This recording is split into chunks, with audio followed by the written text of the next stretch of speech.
ಕನ್ನಡಿಗರೇ ಹೆಚ್ಚಿನ ಸಂಖ್ಯೆಯಲ್ಲಿರುವ ಕಾಸರಗೋಡಿನಲ್ಲಿ ಕನ್ನಡಿಗರ ವಿರುದ್ಧ ದಬ್ಬಾಳಿಕೆಗೆ ಕೇರಳ ಸರ್ಕಾರ ಮುಂದಾಗಿದೆ. ಕಾಸರಗೋಡಿನ ಶಾಲೆಗಳಲ್ಲಿ ಮಲಯಾಳಂ ಕಡ್ಡಾಯಗೊಳಿಸಿ ಎಂದು ಆದೇಶವನ್ನು ನೀಡಿದೆ. ಹೀಗಾಗಿ ಈ ಆದೇಶ ಕನ್ನಡ ಪರ ಹೋರಾಟಗಾರರ ಆಕ್ರೋಶಕ್ಕೆ ಕಾರಣವಾಗಿದ್ದು, ಇಂದು ಗಡಿಭಾಗವನ್ನ ಬಂದ್ ಮಾಡಿ ಕೇರಳ ಸರ್ಕಾರದ ವಿರುದ್ಧ ಕಿಡಿಕಾರಿದರು.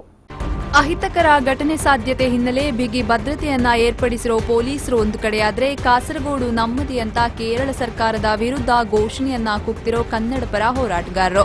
ಈ ದೃಶ್ಯ ಕಂಡು ಬಂದಿದ್ದು ಕೇರಳ ಕರ್ನಾಟಕ ಗಡಿಭಾಗವಾದ ಮಂಗಳೂರಿನ ತಲಪಾಡಿಯಲ್ಲಿ.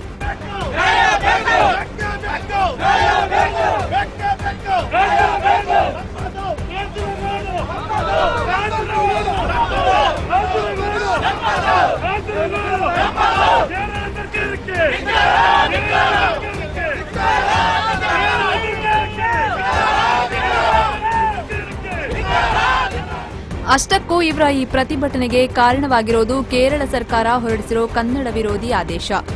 ಹೌದು, ಕಾಸರಗೋಡು ಜಿಲ್ಲೆಯಾದ್ಯಂತ ಮೇ 6ರಿಂದ ಎಲ್ಲಾ ಶಾಲೆಗಳಲ್ಲಿ ಮಲಯಾಳಂ ಕಡ್ಡಾಯಗೊಳಿಸಿ ಕೇರಳ ಸಿಎಂ ಪಿನರಾಯಿ ವಿಜಯನ್ ಆದೇಶ ಹೊರಡಿಸಿದ್ದಾರೆ. ಅದರಂತೆ 1ರಿಂದ 10ನೇ ತರಗತಿಯವರೆಗೆ ಅಲ್ಲಿನ ಮಕ್ಕಳು ಮಲಯಾಳಂ ಅನ್ನು ಪ್ರಥಮ ಭಾಷೆಯಾಗಿ ಕಲಿಯುವುದು ಅನಿವಾರ್ಯ.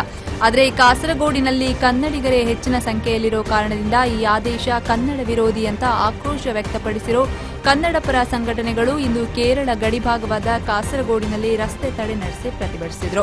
ಕನ್ನಡ ಪರ ಹೋರಾಟಗಾರರಾದ ವಾಟಾಳ್ ನಾಗರಾಜ್, ಸಾರಾ ಗೋವಿಂದ್, ಕರವೇ ಪ್ರವೀಣ್ ಶೆಟ್ಟಿ ಸೇರಿ ಅನೇಕರು ರಸ್ತೆಗಿಳಿದು ಆಕ್ರೋಶವನ್ನ ವ್ಯಕ್ತಪಡಿಸಿದ್ರು.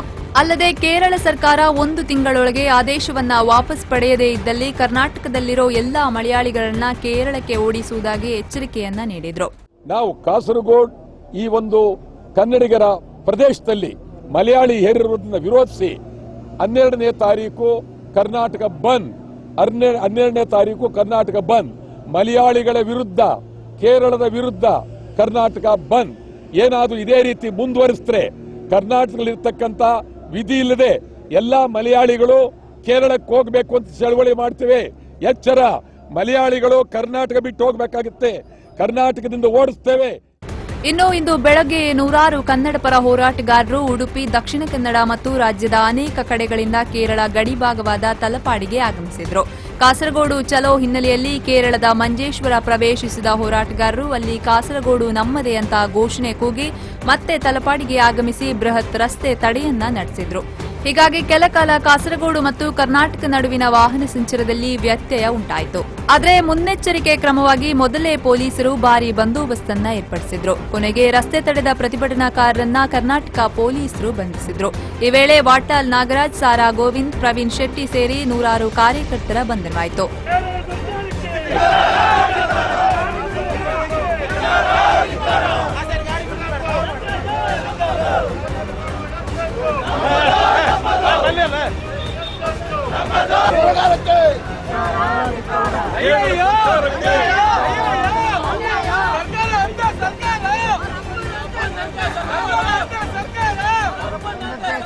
ಕನ್ನಡ ಒಕ್ಕೂಟದ ಮುಖಂಡರಾದಂಥ ವಾಟಾಳ್ ನಾಗರಾಜ್ ಅವರು ಮತ್ತೆ ರಕ್ಷಣಾ ವೇದಿಕೆಯ ಪ್ರವೀಣ್ ಕುಮಾರ್ ಶೆಟ್ಟಿ ಅವರು, ಕನ್ನಡ ಸೇನೆಯ KR ಕುಮಾರ್ ಅವರು ಹಾಗೂ ನಾನು ಸೇರಿದಾಗೆ ಏನು ಕೇರಳ ಸರ್ಕಾರ ಕಾಸರಗೋಡಿನ ಕನ್ನಡಿಗರ ಮೇಲೆ ಮಲಯಾಳಿ ಭಾಷೆಯನ್ನು ಹೇರ್ತಾ ಇದ್ದಾರೋ ಅದನ್ನು ವಿರೋಧ ಮಾಡಿ ಯಾವುದೇ ಕಾರಣದಲ್ಲೂ ಅಲ್ಲಿಯ ಕಾಸರಗೋಡಿನ ಕನ್ನಡಿಗರಿಗೆ ರಕ್ಷಣೆಯನ್ನು ಕೊಡಬೇಕು ಮತ್ತು ಅಲ್ಲಿಯ ಕನ್ನಡ ಶಾಲೆಗಳಿಗೆ ಯಾವುದೇ ಕಾರಣದಲ್ಲೂ ನೀವು ಮಲಯಾಳಿ ಭಾಷೆನ ಹೇರಬಾರದು ಅಂತ ಹೇಳಿ ಒತ್ತಾಯ ಮಾಡ್ತಾ ಇದ್ದೀನಿ. ಉಳಿದಂತೆ ಸೋಮವಾರ ಹಲವು ಬೇಡಿಕೆಗಳನ್ನ ಮುಂದಿಟ್ಟು ಕನ್ನಡ ಸಂಘಟನೆಗಳು ಕರೆ ನೀಡಿರೋ ಬಂದಿನಲ್ಲಿ ಕೇರಳ ಸರ್ಕಾರದ ದಬ್ಬಾಳಿಕೆಯ ವಿರುದ್ಧವೂ ಧ್ವನಿ ಮೊಳಗಲಿದೆ.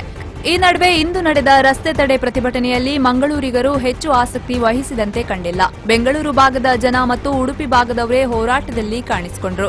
ಆದರೆ ಪೊಲೀಸ್ ಇಲಾಖೆ ಭಾರೀ ಬಂದೋಬಸ್ತನ್ನ ಏರ್ಪಡಿಸಿದ್ದ ಕಾರಣ ಅಹಿತಕರ ಘಟನೆ ನಡೆಯಲಿಲ್ಲ. ಬಂಧಿತರನ್ನ ಮಂಗಳೂರಿಗೆ ಕರೆತಂದು ಬಿಡುಗಡೆಯನ್ನ ಮಾಡಲಾಯಿತು. ಸದ್ಯ ಹೋರಾಟದ ಕಿಡಿ ಹತ್ತಿದ್ದು ಕೇರಳ ಸರ್ಕಾರ ಆದೇಶ ಹಿಂಪಡೆಯುತ್ತಾ ಅನ್ನೋದನ್ನ ಕಾದ್ ನೋಡಬೇಕಾಗಿದೆ. Arif Kalkatta, V4 news, Ullal.